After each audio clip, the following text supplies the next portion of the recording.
What's up, everyone? Here to do my episode review of One Piece episode 609. And this week's episode, honestly wasn't bad. I'm not gonna lie, while I was watching it in the beginning, I was honestly a little irritated by some of the parts happening or some of the things happening.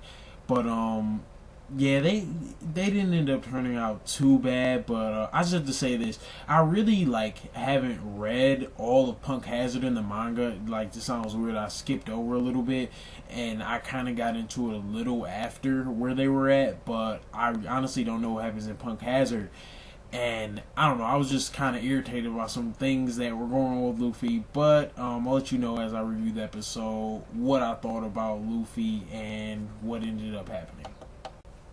So the episode starts off with Vergo walking in on Law, and it looks like Law's about to cut down the smile machines, I believe, but he actually doesn't get a chance to because Vergo walks in, and Vergo actually says something funny, saying that this is like my own dog biting my hand. And like we heard from previous episodes, that Flamingo and Vergo, I guess, looked at him as some sort of little brother. And Vergo just starts just whooping him. He takes out this a wand, or I'm not sure what it is, like a pole, and just uses his hardening haki, and he just beats Law. And I don't know, it's kind of weird to see, just because we have seen Law acting so smooth and so calm recently, and it honestly, like I said, just seems a little odd. And after that, we go back over to Luffy and Monet. And he just going through these walls, keeps going through, and he finally gets through, and he says, "What are you doing? I could break through these things easily. Like, are you gonna play games or what?"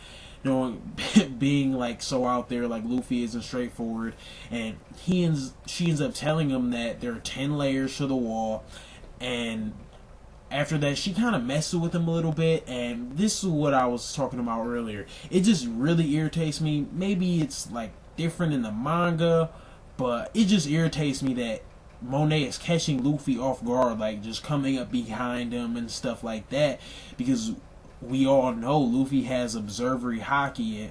I know in the animation they adapt some things a little different, but I don't know, it just kind of irritated me, just because Luffy has observery haki, he can sense things before they're there. And I don't know, it was just a little minor thing that I really didn't like about it, but that's about it. But after that, she says something just because you're strong doesn't mean you can win. And she ends up grabbing him, and she starts to freeze him with the snow, and his body becomes weak, and he ends up falling down. And man, right after that, he thinks back to what Zoro said about he needs to stop joking around. And man, I'm not sure. For you margaritas, let me know, did he use Conqueror's haki to scare Monet for a second? Because we just see that blue tint over it, and in my opinion, I'm pretty sure it is. It looked like Conqueror's haki. It was so sweet, honestly. I thought it was really cool, because what's funny is I was literally just talking crap about wow, how's he just letting her just touch him like that? I don't know, it was just kind of irritating me. But either way, I just thought that was really sweet, just seeing Luffy show off his Conqueror's haki. And right after that, he uses a jet spear to I think make it warm below him or something, and or either to get his balance. I'm not sure exactly, so if you guys know, let me know. But anyways, he ends up falling down this garbage dump like an idiot, and Monet just says, "Well, I don't have to get rid of you now." And just Luffy being Luffy falls down this huge garbage chute, and she says, "Unless you can fly, you can't come back up."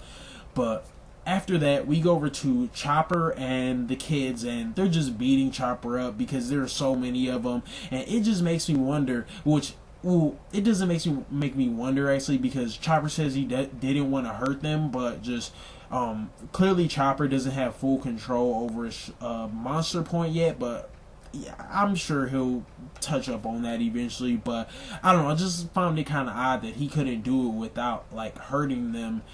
But I don't know, I just figured it was the effects of the Rumble Ball wearing off and just tiring them down maybe would mess them up. But right after that, we get pretty much the whole crew, besides a select few people like Sanji and Luffy, come and grab Chopper, and he's really happy that they came and saved him or whatever. And after that, he just explains what's going on with the kids. Like, we need to help them. They're going to the candy room, and the only one is there is I think her name is Mocha or something like that. She's the only one protecting the candy, telling them to keep their right mind. And as she's running away, she's at another exit, and Monet runs into her, and she says something pretty terrible because she wants them to have the candy because she's on Caesar's side, and she says, "Why aren't you sharing?"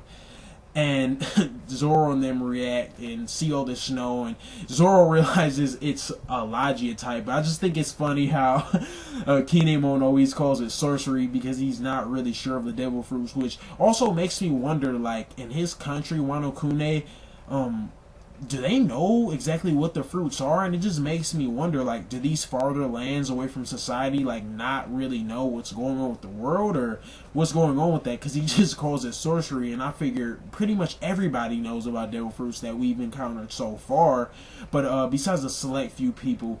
But after that, we go to Caesar, and he's in some room, like, plotting, and I just figure he's gonna, this is just a guess, I figure he just wants to blow up the whole entire factory and let the purple gas go in just so he can make some money.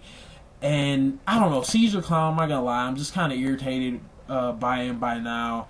And I don't know, I'm not saying I'm ready for this arc to be over yet, but I don't know, he's just irritating. We need to capture him and, yeah, get the story moving along a little bit. But after that, we actually learn from a little girl that she knows about Momonosuke, and he turned into a dragon, and she was worried about him. So some of the Caesar's subordinates say that they need to tell Caesar, and they can't believe somebody's found out. And after that, we go back to Try Guy, and man, he is just beat to a pulp. I don't know, it just, because Try Guy is one of my favorite characters, I'm not gonna lie, and it just really, I don't know, it doesn't irritate me, but I like seeing characters struggle at times. But I was just like, wow, like, if he said he's not gonna mess up your heart, why aren't you truly fighting back? But I don't know, I'm sure we'll find out next episode. But it just kind of didn't make sense to me if he said he's not going to, but he clearly is messing with him with his heart. But I don't know, it just kind of confused me because Vergo said that he wouldn't use his heart, and he wanted to give him a proper beating, and I thought he just wanted a real fight.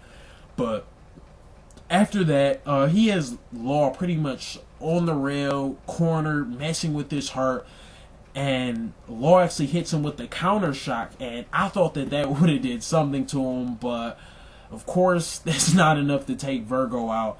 And Vergo, all he says is, do we have to take care of this now? Because Smoker is there.